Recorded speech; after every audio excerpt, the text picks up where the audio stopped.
Passion, purpose, possibilities. They're all right there. But sometimes we need a little push. And that's where SheSez comes in. Think of it as a master class taught by the world's most interesting women, sharing stories and ideas, because girlfriends help each other. This is SheSez with Linda Grasso. Hello and welcome to SheSez. How many times have you been to a corporate event and you've been given a hat or a t-shirt with a gigantic logo on it and you've brought it home and it's gone straight into the trash? Or how many times has your employer given you a piece of tchotchke? You get it home, whether it's a glass statuette or a paperweight, and you have no idea what to do with it. Our guest today on the show aims to change all that. As co-founder and CEO of Gifts for Good, Laura Hertz has one mission: to disrupt the world of business gifting. Laura, welcome. Thank you. Thanks for having me today. So in reading about you, I see that you discovered you had a passion for giving back when you took a year off between high school and college and you volunteered for AmeriCorps. Why did you do that and how did that impact you? I did. My senior year of high school, I helped organize a volunteer trip down to New Orleans after Hurricane Katrina, and I just went down there and it was just incredibly eye-opening. I grew up in New York and I think I, read about on the news what was happening, but I didn't really get it until I saw it in person. And when I went down there, I just felt like I had to do something that year after I saw just how incredibly terrible the devastation was after Hurricane Katrina. So I actually signed up for an incredible program through AmeriCorps called the National Civilian Community Corps. So they get a team of 10 people from all over the country in different walks of life, 18 to 24 years old.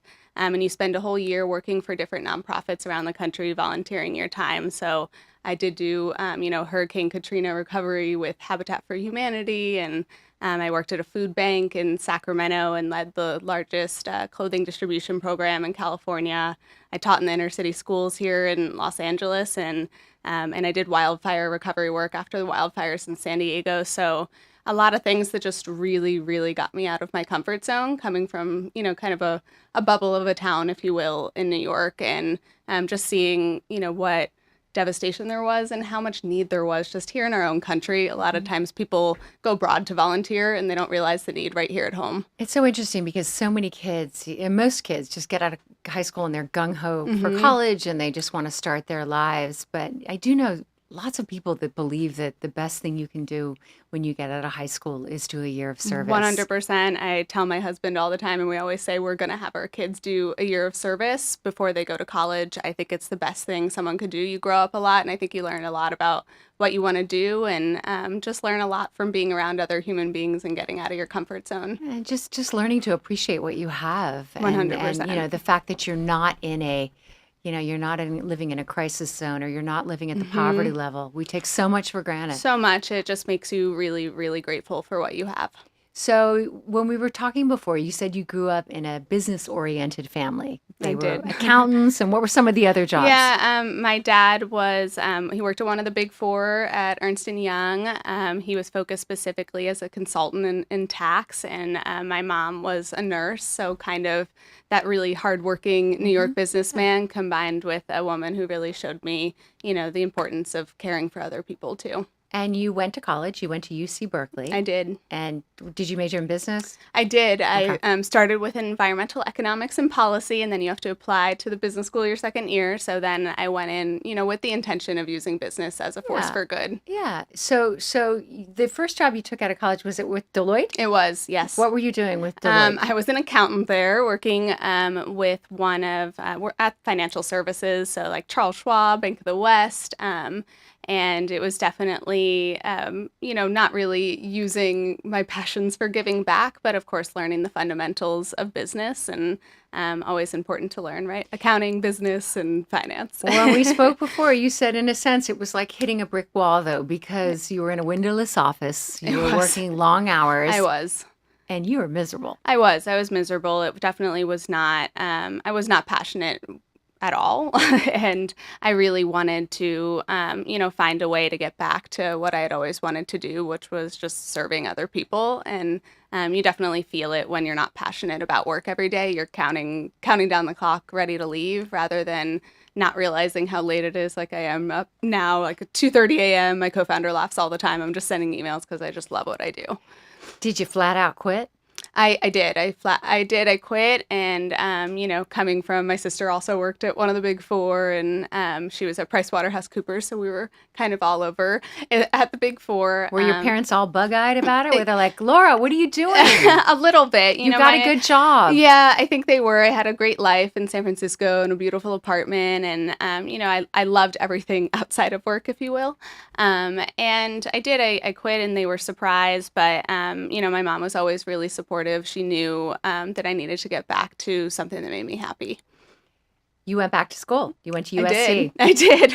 I went to USC and I studied social entrepreneurship. So I applied to their program. They're the first one in the US that has a business school with a program specifically for social entrepreneurship. So are they still the only one, or are there other universities? A couple have emerged in the last 2 years or so, but they're definitely one of the few, big business schools that has a program specifically for that. So it was really incredible. A lot of people are like, why would you go to school to learn entrepreneurship? Just go start your business and just do it right away. But it really did teach me a lot of the fundamentals and help me avoid a lot of mistakes early on. And I think just, grow my business, very lean and in the best way possible.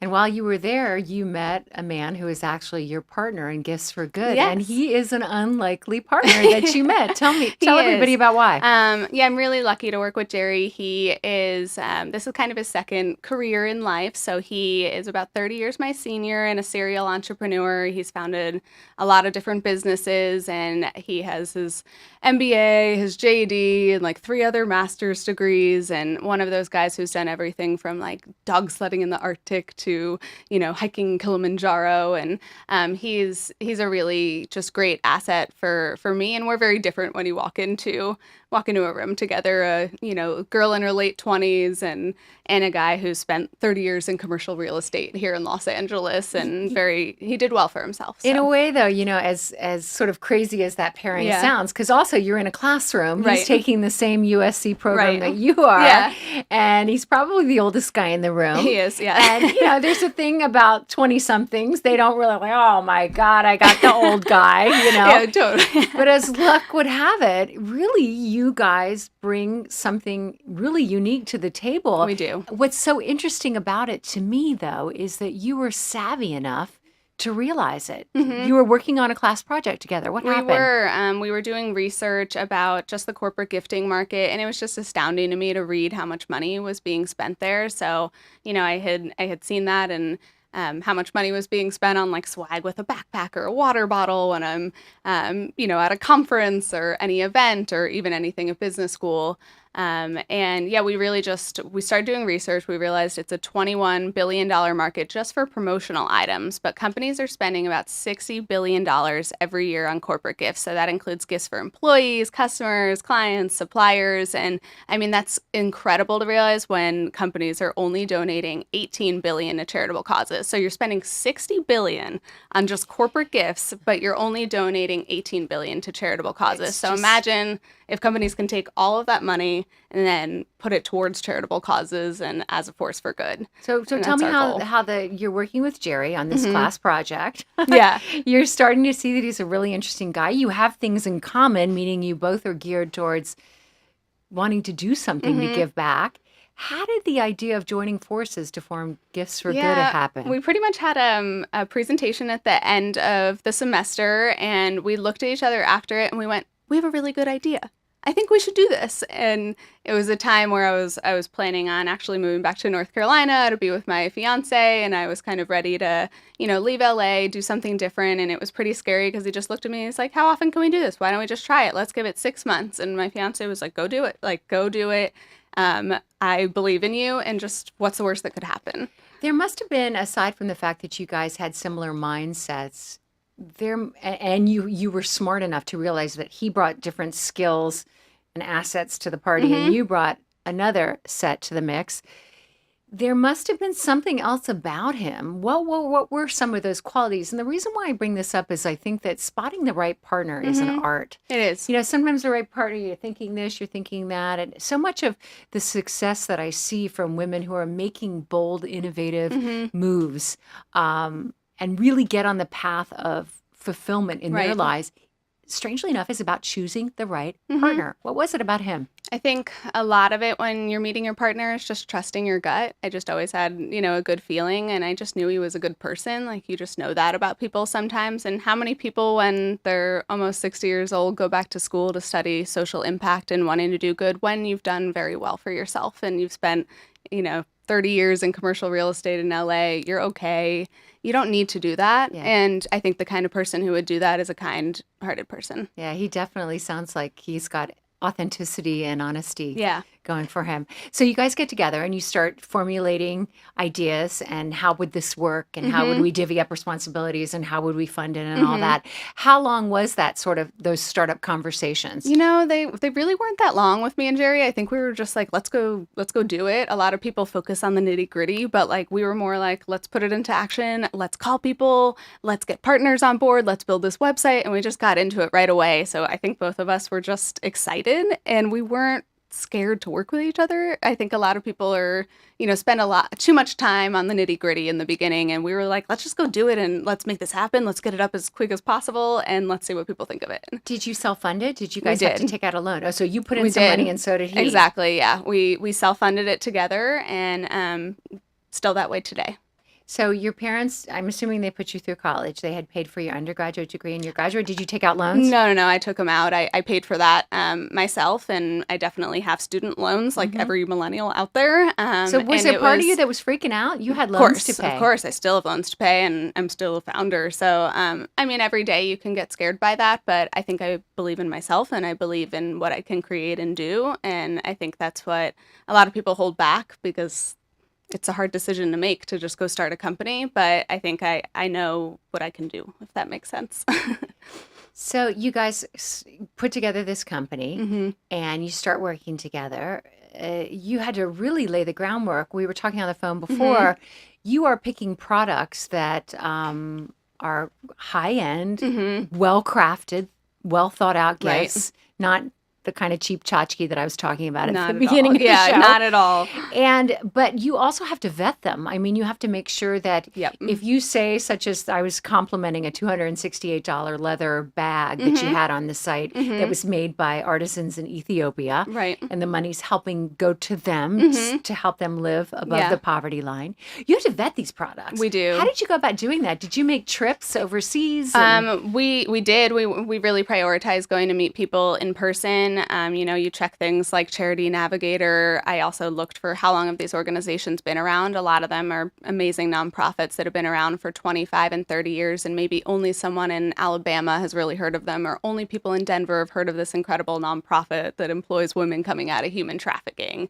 And I really went and searched for all of them and had to vet them. And it's difficult because in the charitable space, people kind of assume if it's a charitable gift, it's not quality. And everything about what we pick is quality first. And then you're like, wow, and that has impact. That's fantastic. Yeah, and we'll talk about some of those gifts in a moment. I also want to point out that on the website, you can shop by product. So you can start looking at the bags or, the laptop case. But you can also shop by cause. You can. So if you're interested in giving money to get people off the streets, Right. the homeless population, Homelessness or is women big at here. risk, or needy children. Exactly. You can buy a product that is Exactly, benefits geared them. towards that. And we have 6 main causes on the site, and wanting to add more every day, constantly wanting to support more and more, causes around the world. But we have women at risk, which is big this year and kind of the year of the woman, if you will.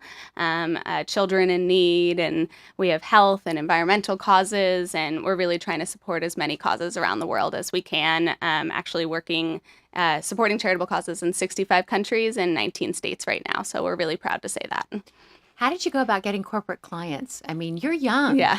Was Jerry going on these calls with you? Uh, Or were you, are you a I am kind the of, cold caller. I'm kind of we're both really? salespeople, but like I was kind of the cold caller. So But you're with just cold. corporate sales, it was really funny because we really tried to do a lot of outreach before the site launched, and we just really didn't have enough time to do it. And we were kind of relying on some people where, we had done some outreach and they had some interest, but it ended up being we launched the site, and the day that we launched, like just orders started rolling in and people were looking for it on Google. We have some, huge publicly traded companies, some of the most well-known brands in the world who I can't really name some of the names, but very well-known people. And they came straight to our site. They were looking for what we created, and we looked at each other and we were like, wow, so people are looking for this. Like companies want to do good, through something they're already buying, which was incredible to have happen within like your first month or two of launching a website, because sometimes you don't know if you build it, they will come, but they did. I think when you're in sales, cold calling and those uncomfortable positions when you're like, okay, they're going to hang up on me. When you're really passionate about what you do, you're sort of immune to that, right? It just Completely. rolls off I your mean, back. yeah, Talk to like me about that. it's so different. It never feels like sales to me, because when I make a sale, I'm helping someone, which is just an incredible feeling. So, like this water bottle that I have sitting next to me, I know that every time someone purchases it, you provide 6 months of clean drinking water in the Central African Republic. And that's incredible because we sold those and we provided 900 people with clean drinking water for a year in 4 weeks of business, which how many people can say that when you're doing a sale for those water bottles? So, that's what's so tough and frustrating for me about the corporate gifting thing is you get stuff and you throw it away. So look, someone might still throw that bottle away. Right. It might be in a gift bag sitting on the edge of a chair at a luncheon or at an annual sales meeting.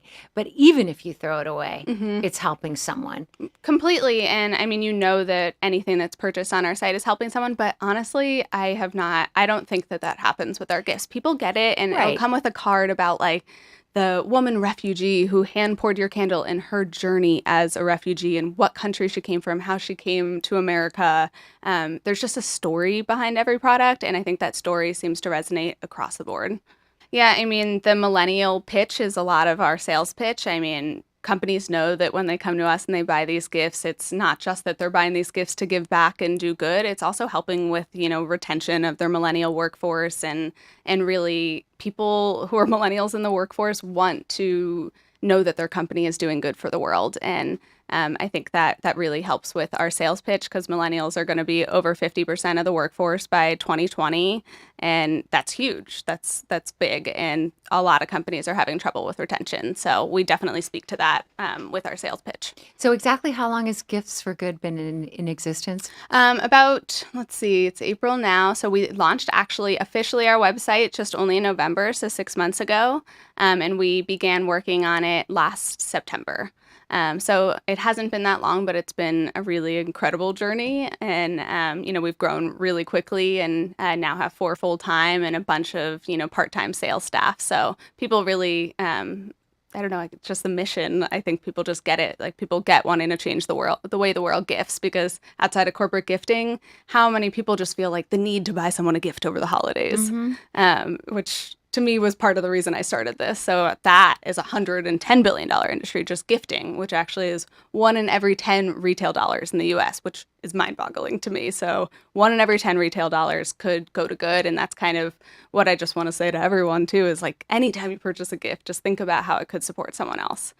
There must be a part of you that is feeling like, because it worked. You had an idea Totally. that is totally unique. Yeah. And, I don't know is there any other company in the United States that is exactly like yours? No, there So you're isn't. one of a kind. We're really the first marketplace, for corporate gifts. We're working with over 40 different nonprofits and social enterprises around the country right now. And we're definitely the only one-stop shop out there where you can get everything from apparel to water bottles to backpacks to candles, etc. So we talked at the open about, I mentioned that you could be a large corporation and buy, and you could be a small company. What about an individual?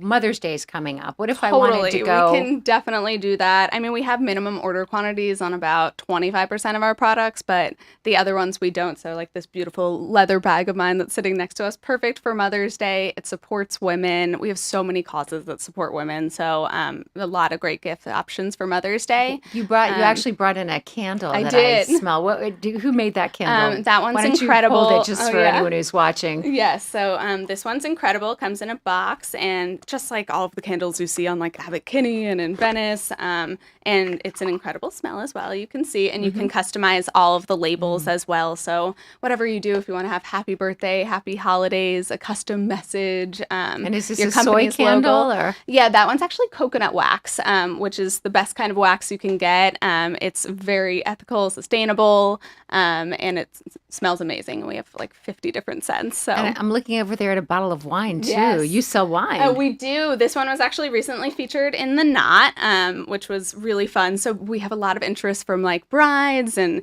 people who are doing giveaways, also for their wedding. So really bulk gifting in general. But we also can do the individual. This actually supports an incredible nonprofit called SheLift, which helps women with physical disabilities. So I'm forgetting her name, but she was on The Bachelor, and she was missing a limb, founded this after, and all of the proceeds go to SheLift, which is an incredible nonprofit.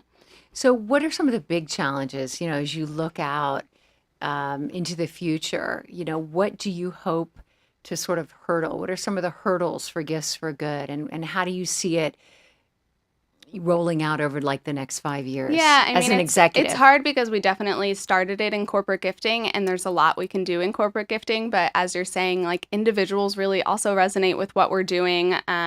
Right now, we don't do warehousing, and I think we definitely will in the future of all of our goods. We definitely want to find a way to be able to serve, some of the more of the one-off market and individuals, and get into some more things like weddings as well. But we constantly just want to be adding, new causes and products, and it takes so much time. So behind every product that we have, we're actually measuring the social impact of that product. So for example, like this candle provides an hour of living wage employment to individuals with disabilities in LA. So getting down to the nitty gritty at the product level is one of the biggest challenges with us. So we work one-on-one with a lot of the nonprofits and social enterprises on our site to come up with those metrics, which most of them have never done before. So it's time consuming and difficult, but we provide like a social impact report for companies so they can share and market that good. So they know if they purchased our wood pet folio and they bought 500 of them and eat for each one they purchased, you plant a tree, then they can say, hey, we planted 500 trees over the holidays through our client gifts. Laura, you're in your late 20s? I am. Okay, so you've sort of found your passion, and you're really young, to have done that. I am, yeah. What is it about you that how are you able to zero in on that at such a young age and be so bold in going after it? Yeah, I mean, I feel definitely really lucky. I think a lot of people sit in jobs where they're just kind of unhappy for a really long time. And I saw that in a lot of people I have worked with in the past, and I didn't want to do that. I think it could have been easy to stay at a job for 5, 6, 7 years and then go do what I'm passionate about. But I knew that it was wrong, and I just trusted my gut. And I think a lot of it's just, believing in yourself and believing in, what you're meant to do. And if you have a feeling, just follow it. Do you have friends of yours who are in situations where they're asking you advice and you're encouraging them to mix it up? Of course, yeah. I have people come to me all the time now, and I mean, especially women. A lot of old friends have like picked up the phone and called me and just asked for advice recently, which is, great. Like, hey, I've always wanted to do this. Like, what do you think about it? And I mean, it's nice to see. And I think especially this year, a lot of women just supporting other women out there. What's the most rewarding thing for you?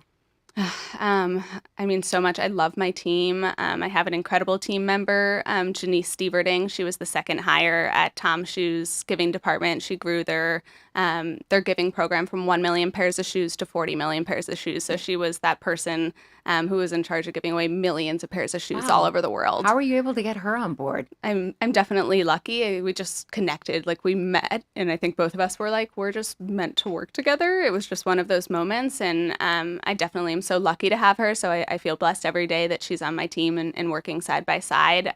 She's really incredible at knowing the types of organizations and, cause-based enterprises that we should bring on board. But working with her, having an incredible team where I love being around them all the time, and also just being able to help people. There's nothing more rewarding in the world than being able to help people through what you do every day. I know that that you've been open and doing what you've been doing for a relatively short time, but is there any part of you that hopes someday to go to Ethiopia, to the community where you've helped? Oh, definitely. We're already talking about planning trips to go meet with all of our vendors. Like, this keychain is made in Haiti and embossed with like our logo. And I am definitely planning to go to Haiti in the next year and a half and go meet these people on the ground. And I can't wait to go do that. I want to just bring, their stories and all of the work that they're doing to life. And that's definitely a big part of our goal over the next 6 months or so, is just, getting more videography. Oh, I would people imagine feel our going story with a crew and